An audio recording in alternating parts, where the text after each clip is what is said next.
O triunfo de Jesus. Graça e paz a todos, queridos irmãos e irmãs. Para compreendermos o plano de redenção de Deus e a ascensão de Jesus Cristo, precisamos primeiro entender algumas peças-chave dessa história de salvação. O plano de Deus é vasto e, ao olharmos para o Antigo Testamento, vemos que ele não apenas narra histórias, mas profecias e ensinamentos que apontam diretamente para Jesus. Cada livro é um reflexo do propósito divino, culminando na ascensão de Cristo ao céu. No Antigo Testamento, diversas passagens revelam essa verdade, mas talvez nenhuma seja tão clara como a profecia de Isaías. O profeta, inspirado por Deus, falou com precisão sobre a vinda do Messias, sua missão e seu sacrifício. Isaías 53, escrito mais de 1000 anos antes de Cristo, descreve com detalhes como Jesus seria desprezado, rejeitado e, finalmente, levaria sobre si as dores e enfermidades da humanidade. Essa é uma mensagem tão clara que muitos não puderam ignorá-la. Isaías escreveu: ele cresceu como um broto tenro e não tinha beleza que nos atraísse. Essas palavras, que falam de um homem rejeitado, são um reflexo da vida de Jesus. Ele foi desprezado por muitos, mas em seu sofrimento carregou as transgressões da humanidade. Ele tomou sobre si nossas iniquidades e por suas feridas fomos curados. Esse é o coração do Evangelho. Jesus sofreu por nós para que pudéssemos ter vida eterna. Agora quero que você reflita sobre algo profundo. Mateus 27:51 nos diz que quando Jesus entregou seu Espírito na cruz, o véu do templo se rasgou de alto a baixo. Isso pode parecer um detalhe pequeno, mas tem um significado imenso. O véu separava o Santo dos Santos, o lugar onde a presença de Deus habitava. Com a morte de Jesus, essa barreira foi removida. Agora temos livre acesso ao Pai por meio de Cristo. A espada flamejante que desde o Éden guardava o caminho para a árvore da vida não está mais lá. A ascensão de Jesus Cristo ao céu marca o triunfo sobre essa barreira. Ele nos reconectou a Deus, abrindo o caminho para a vida eterna. O que Adão e Eva perderam com o pecado, Jesus restaurou com seu sacrifício. Ele é o novo caminho para o Pai. E agora podemos nos aproximar de Deus com confiança. A aliança de Deus com seu povo foi selada com sangue, primeiro através dos sacrifícios do Antigo Testamento e depois com o sacrifício definitivo de Cristo. Ele cumpriu a lei, algo que nenhum outro homem conseguiu fazer sem pecar. E ao cumprir a lei, Jesus garantiu que a espada flamejante que nos afastava do paraíso não nos impedisse mais de alcançar a vida eterna. Ele é o único mediador entre Deus e os homens.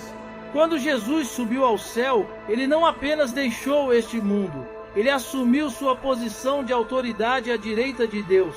A ascensão é o momento em que Cristo, o Cordeiro de Deus, entra no Santo dos Santos celestial, não com sangue de animais, mas com seu próprio sangue, selando para sempre o pacto de redenção. Ele abriu o caminho para que um dia também possamos ascender e viver eternamente com Ele. A separação entre o céu e a terra, que começou com o pecado de Adão e Eva, foi desfeita. O acesso à presença de Deus foi restaurado. E como Isaías disse, ele foi transpassado por causa de nossas transgressões, levando sobre si o peso da nossa culpa. A espada que uma vez guardava o caminho para a árvore da vida, agora é simbolicamente superada por Cristo, que é o novo e vivo caminho para Deus. E para que tudo isso fosse possível, Jesus teve que descer à terra e viver como um de nós. Ele enfrentou as tentações e tribulações da vida humana, mas sem pecado. Ao vencer a morte e subir aos céus, Jesus não apenas cumpriu sua missão, ele também inaugurou um novo reino, onde Satanás já não tem mais poder para enganar as nações. e Cristo reina soberano. Ao compreender tudo isso, podemos olhar para a ascensão de Jesus com um novo entendimento. Não foi apenas um evento isolado, mas a culminação de um plano de salvação que Deus traçou desde o princípio. Cristo já reina, e o fato de ele ter ascendido é a garantia de que um dia também subiremos para estar com ele, no reino eterno de Deus. Muitos se perguntam o que Jesus fez nos 3 dias entre sua morte e ressurreição. A resposta se encontra nas Escrituras e no próprio testemunho de Jesus. Quando ele disse a Dimas, o ladrão arrependido, que estaria com ele no paraíso hoje mesmo, isso nos indica que Jesus não ficou inativo após sua morte. No entanto, nossos dias terrenos não são iguais aos da eternidade. O tempo funciona de maneira diferente na dimensão divina, onde a eternidade e o presente coexistem de forma misteriosa e perfeita. Além disso, é importante entender que antes da vitória de Jesus, Satanás detinha o poder sobre a morte, governando o império das trevas. Mas após a morte de Jesus na cruz, esse domínio foi destruído. Colossenses 2, 13 e 15 nos mostra claramente que Jesus triunfou sobre Satanás e seus demônios, levando cativo o cativeiro. Ao ressuscitar, ele tomou as chaves da morte e do inferno, garantindo a libertação dos que estavam presos no poder das trevas e estabelecendo o seu reino com autoridade. Durante esses 3 dias, Jesus desceu às profundezas da terra, conforme mencionado em Efésios 4, 8, 10. Essa descida às partes inferiores da terra pode ser entendida como a ida de Jesus ao Hades, o lugar dos mortos. Lá, ele proclamou sua vitória e resgatou os santos do Antigo Testamento que aguardavam a redenção.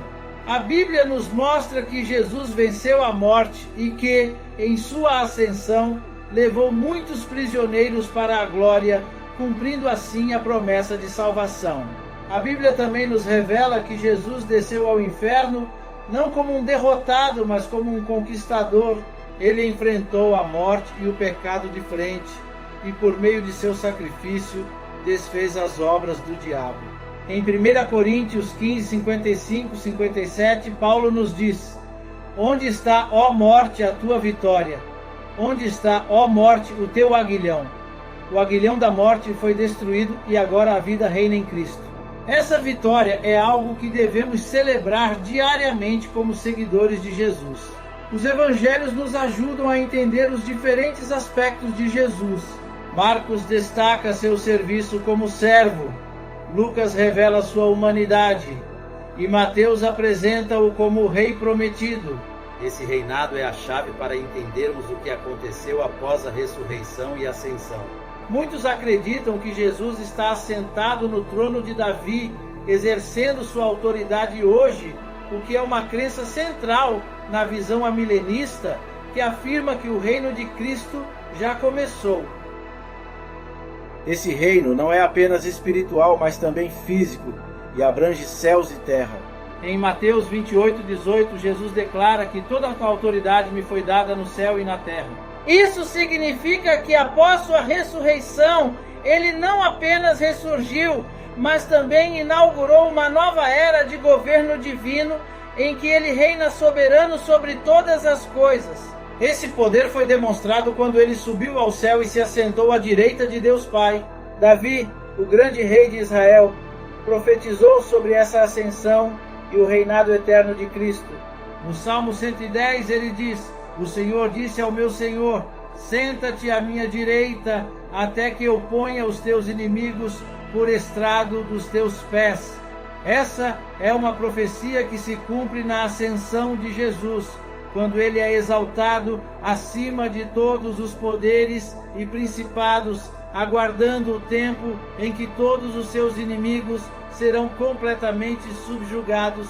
Apesar dessa clareza nas Escrituras, muitos ainda aguardam a vinda de um Messias terreno que restaurará Israel politicamente. Isso, no entanto, vai contra o entendimento bíblico de que Jesus já é o rei e governante sobre todas as nações. Os judeus que ainda aguardam esse Messias são infelizmente cegos para o fato de que Jesus já cumpriu todas as profecias referentes ao reinado de Davi e agora reina em glória. O livro de Apocalipse também nos oferece uma visão do reino de Cristo. A mulher em Apocalipse 12, que dá à luz um filho que governará todas as nações, representa a igreja. Ela simboliza o povo de Deus que, após a ascensão de Cristo, participa da nova aliança, sendo protegida e guiada por ele. Essa figura não é reconhecida por aqueles que ainda rejeitam Jesus como o Messias, mas para os cristãos é um símbolo claro da vitória de Cristo e do cuidado de Deus sobre seu povo. Em resumo, o plano de redenção de Deus sempre foi perfeito. Jesus não apenas venceu a morte, mas também desfez o poder do pecado e do diabo. Agora ele reina em glória e um dia retornará para consumar seu reino de forma visível. Seu retorno será glorioso, como relâmpagos que iluminam o céu. Até lá, aguardamos com fé, sabendo que ele está no controle de todas as coisas e que no final entregará o reino a Deus Pai, conforme está em 1 Coríntios 15, 23, 28.